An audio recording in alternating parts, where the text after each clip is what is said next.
Do you want to get better at drag racing? Here are some tips and tricks to help you get better results in drag. So the first tip is the car. Now I'm not talking specifically about the car, I'm talking about the type of car that you're looking for. The type of car that you look for is one that shifts really quick, one with short gears. You don't want a car with long gears because it's just going to take you way too long to get from one gear to the next, and by that point your opponents are going to be dusting you. For example, in the background you'll see me drag racing with my Subaru, and just look at how quick it shifts from the first gear to the fifth gear. It is absolutely rapid, and that's the kind of car you're looking for.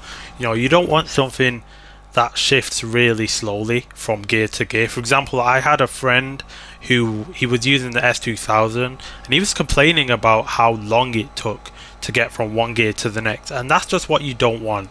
On a racetrack it might be fine, but on the drag strip it's not gonna work. A few cars I can recommend include the Subaru Impreza WRX STI, the Acura NSX, and the Nissan GTR. These are all cars that shift really quickly and also have a great launch.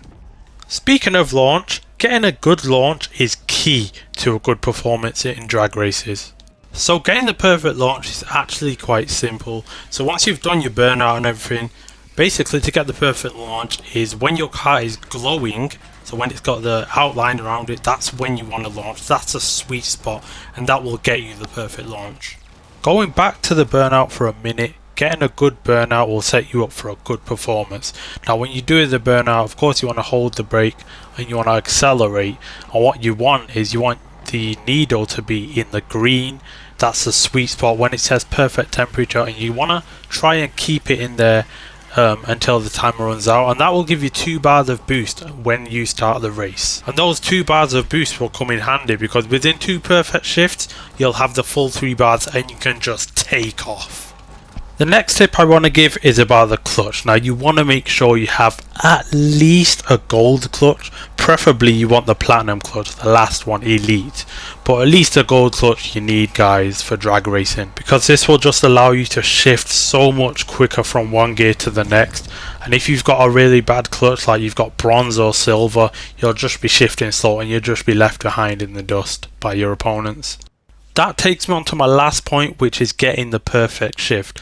Now getting the perfect shift is going to vary from car to car because each car has different perfect shift points, but as a general rule of thumb, you want to shift about half a second after the green dot comes on screen, and that should ensure that you get the perfect shift.